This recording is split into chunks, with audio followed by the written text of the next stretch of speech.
ქართული ოცნების დეპუტატები დღეს პარტიის ცენტრალურ ოფისში ერთი მეორეს მიყოლებით გამოჩნდნენ მედიასთან მთავარი სათქმელის გასახმოვანებლად, რომ აგვისტოს ომში ოკუპაციას ყავს ერთადერთი დამნაშავე და რომ ეს წინა ხელისუფლებაა. დღეს ოცნების დეპუტატები, პარლამენტის ვიცე-სპიკერი, უმრავლესობის ლიდერი, რიგითი დეპუტატები დგებიან მედიასთან სასაუბროდ და ცდილობენ ირაკლი კობახიძის გუშინდელი პოსტის აქტუალიზაციას და აგრძელებენ იმ ხაზს, რაც ფაქტობრივად 14 წლის განმავლობაში აქვს ქართულ ოცნებას, რომ წინა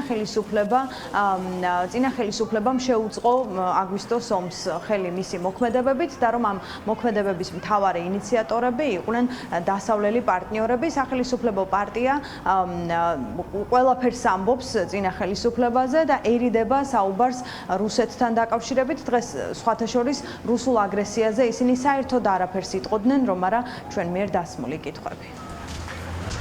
რეალობაში ხდებოდა ის, რომ რუსეთს, რომელიც დაპირისპირებაში იყო დასავლეთის გარკვეულ ძალებთან იმ პერიოდში, სურდა სტრატეგიული რეგიონების ოკუპაცია, ასეთი სურვილი ჰქონდა, მაგრამ ელოდებოდა მოსახერხებელ ვითარებას და ეს მოსახერხებელი ვითარება სააკაშვილმა შეუქმნა თავისი მოქმედებებით.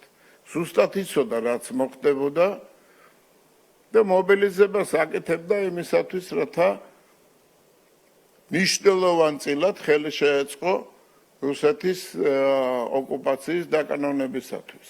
ყველაფერი გააკეთა იმისათვის, რათა რუსეთს კომფორტულად ეგზნო თავი. იმ პერიოდში არავის არ ენაღლებოდა საქართველო და რასაკვირველია, სააკაშვილიც ძალიან თავისუფლად გზნობდა თავს.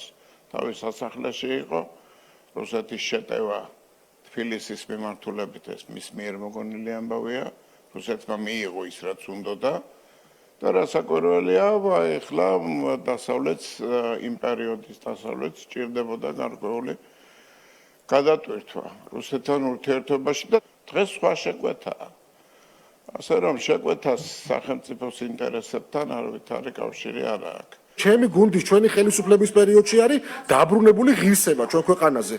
როდესაც ღალატი ჩამოურეცხით და მოღალატეზე როგორ არ ვისაუბრო, რომ თავის ქვეყნის ტერიტორიები გაყიდა პირდაპირ მნიშვნელობით. მეუბნებით ხალხზე, რომელიც 100% ჯერ თავის სამშობლოში, თავის ქვეყანაში სისხლი დაღვარა თავისი ხალხის, გადაუფორმა პირდაპირ.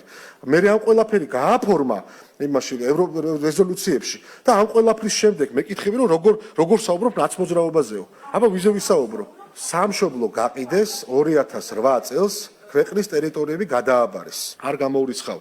შეიძლება რაიმე მერკანტილური სურვილებიც ქონოდათ. როდესაც დღის წესრიგი შეიცვალა და გლობალური ძალებისთვის უკვე მნიშვნელოვანი გახდა რუსების და რუსეთის გაშავება, მან უკვე სხვა მესიჯ ბოქსი მიიღო აგენტურამ და ეს მესიჯ ბოქსი ჩაიშალა მას შემდეგ, რაც აგრესია განხორციელდა უკვე ამ შემთხვევაში უკრაინაზე.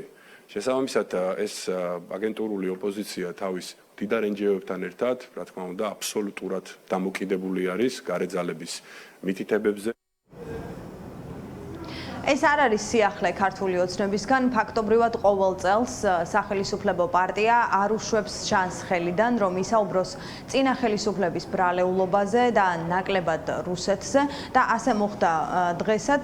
ქართული ოცნების მთავარი სათქმელი ამ ბოლო დღეებში არის ის, რომ ბრალეულობა წინა ხელისუფლებაზეა და გარდა ამისა რუსეთთან დამოკიდებულებებიც ქვეყნის შიგნით იცვლებოდა იმის მიხედვით, თუ რა იყო მაშინ და კონკრეტულ მომენტში დასავლელი პარტნიორების ინტერესში და სწორედ დასავლეთი და ოპოზიცია არის სახელისუფლებო პარტიის მთავარი სამიზნე. ამ დროს კი ქართულ ოცნებას ახსენებენ, რომ თუ კი ის მართლაც დამცველია ქვეყნის სუვერენიტეტისა, რატომ ხდება დუმილით რუსეთის ანექსიურ პოლიტიკას. მაგალითად, დღეს კიდევ ერთი ინფორმაცია გავრცელდა იმის შესახებ, რომ რუსეთი ოკუპირებულ აფხაზეთთან კიდევ ერთ შეთანხმებას აწერს ხელს და კიდევ უფრო მეტად აღრმავებს კავშირებს ამასაც სხვა მსგავს მაგალითებთან ერთად სახელისუფლებო პარტია დუმილით ხვდება.